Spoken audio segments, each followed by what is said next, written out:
And a very good morning, good afternoon, and good evening to all. Myself, Vaibhav.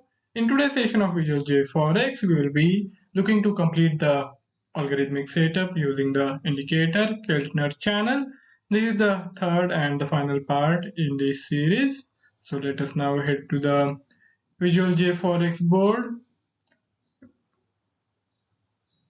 In prior two sessions, we had seen this default instrument being defined. This time around, we are working with the USD JPY as the instrument of choice. The instrument subscription was done. After that, the position amount was defined at 0, which includes pending orders as well as any open positions to make sure that there is no existing position or order on the account. So we can avoid doubling down on any single trade. These Keltner channel blocks were added. These first two are of 4-hourly candle period, whereas latter two are of 15 minutes each. And these get historical candle. This is of 15 minutes, whereas this is of 4 hours. And to define the exact entry point, these 10-second candles will be used. To define the order validity, this calculation expression was used. And on the lower side, we have these if blocks which we have used to define the conditions which need to be fulfilled for the execution of the trade. This is the buy trade command and the parameters have been defined.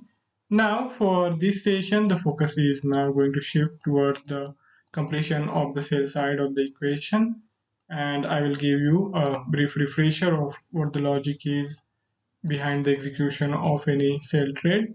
First, we will consider the 4-hourly candle period.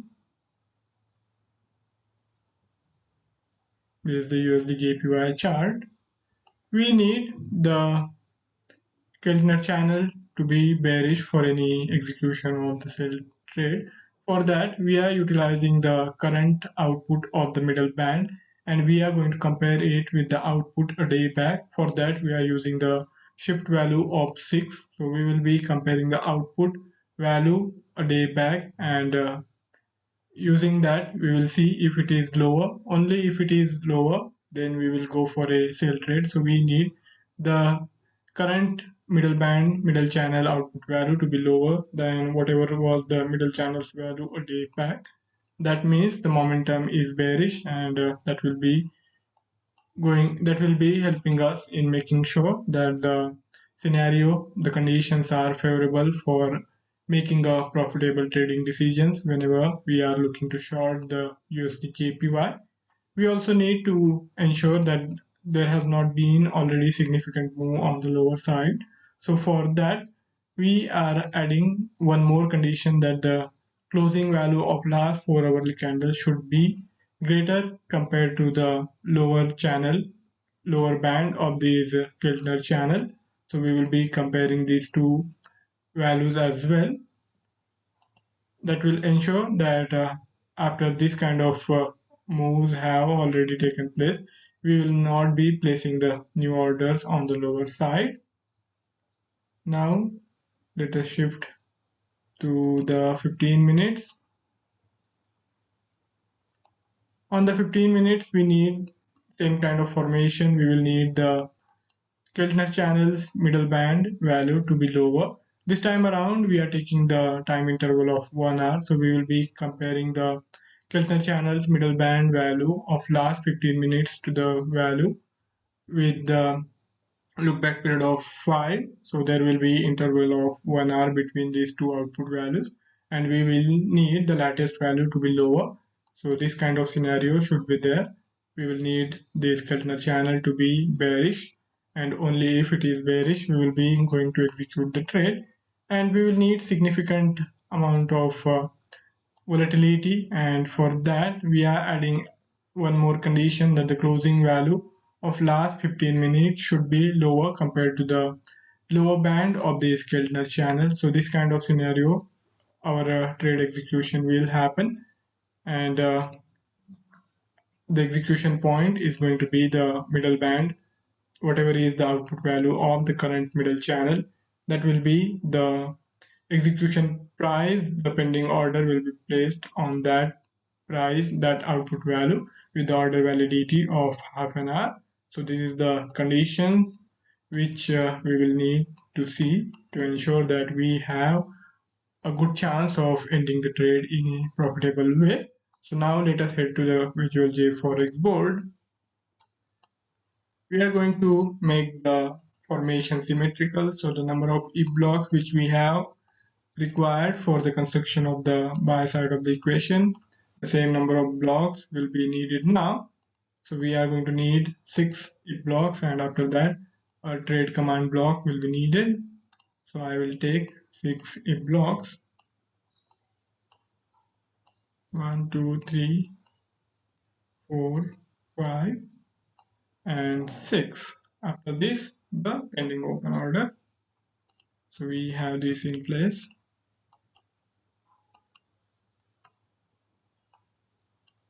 And let us now start comparing the Keltner channels output values. We need this middle band 10 to be lower compared to the middle band 16.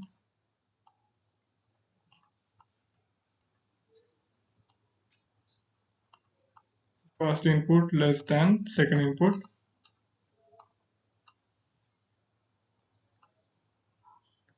And then we compare the closing value of last 4 hourly candle, which needs to have closed higher compared to the lower band 10.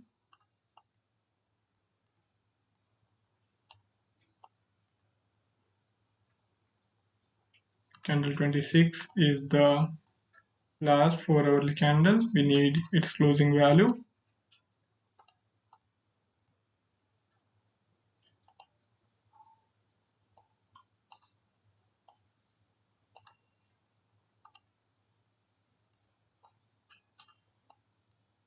First input greater than second input.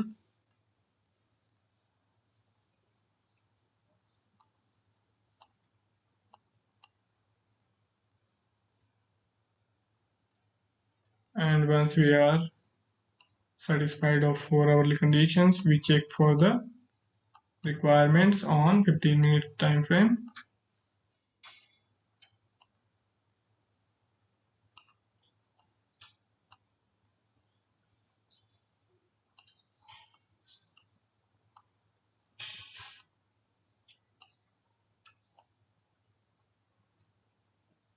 And here we will need middle band 17 to be less than middle band 18. Here the shift value is 1, and for this block the shift value is 5. So we have 4 candles of 15 minutes each in between these two, getting us the interval of 1 hour. So middle band 17 needs to be less than middle band 18. First input less than second input. Then we compare the closing value of last 15-minute candle with the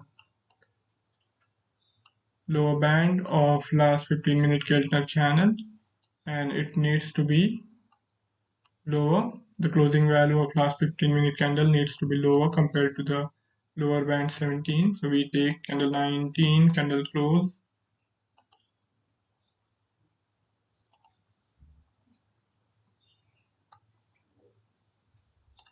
and compare it to lower band 17.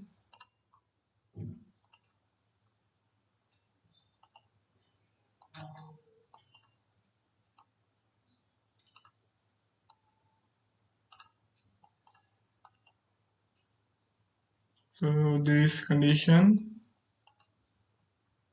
first input less than second input. Okay, so we have defined these conditions involving the Keltner channel. Now all we need is to initiate the trade whenever price starts to drop below the last 15-minute candle close. So for that we need candle 19's closing value to be compared with the closing values of candle 20 and candle 21 respectively. Candle 20 is the last 10-second candle, whereas candle 21 is the penultimate 10-second candle. We will need the candle 20's candle close to be less than candle 19 candle close. whereas candle 21 candle close should have been higher compared to candle 19 candle close. So I take candle 19 candle close as the common input in both these blocks and compare it to candle 20 candle close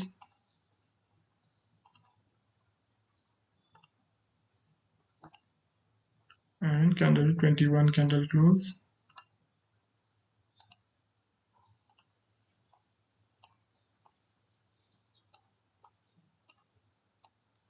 So here we have first input.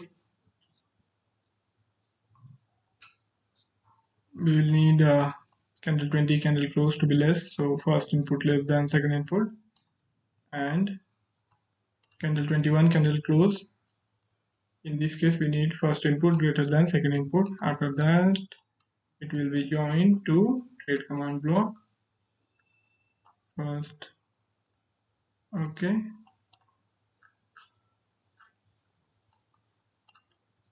and let me arrange these blocks on the lower side before we define the parameters for the trade command block.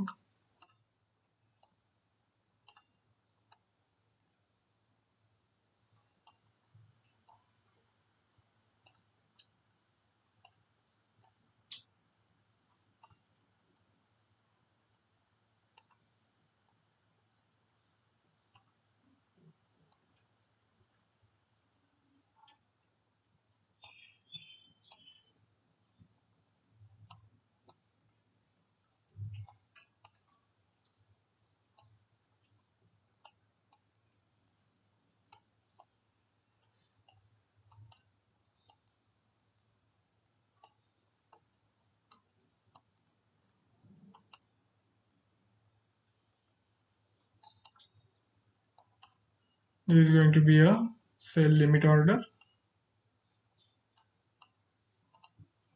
as the execution point is going to be higher compared to the current market price. So we need the execution point, execution price, which is going to be the middle band value of last 15-minute Keltner channel. So we have to take middle band 17.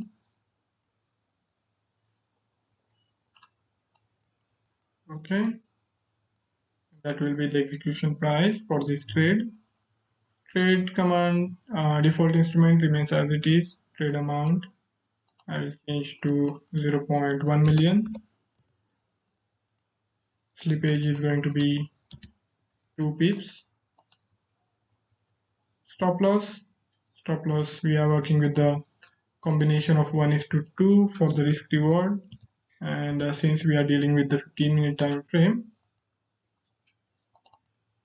the combination of 10 to 20 I think is good enough.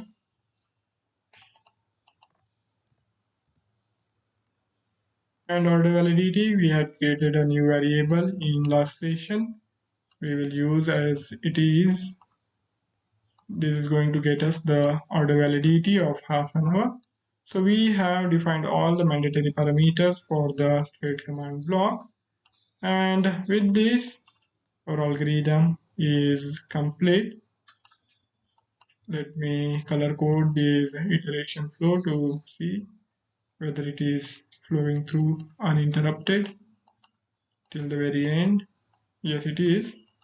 That means this is structurally sound. Now, to make sure that it is logically sound, we have to check it out. We have to carry out intensive testing on the JForex platform, which provides the opportunity to test all these algorithms on the historical data. You can test it for months, years. So that is all up to you. So I would suggest you formulate these algorithmic setup, the logical formation, and it is quite easy to execute. And once you are done with that, I would recommend that you carry out extensive testing on the JForex platform. So that's it for the day from my side. If any of you have any query or any idea to share, you can write to me in the feedback section. And I would also like to suggest that for further coverage of the market developments, you can check out the Dukascopy analytics page For starting to trade, you can utilize the services offered on the JForex platform. We are also available on the Facebook. You can reach out to us there. Thank you all for joining in. Have a fabulous time ahead. See you next time. Till then, goodbye.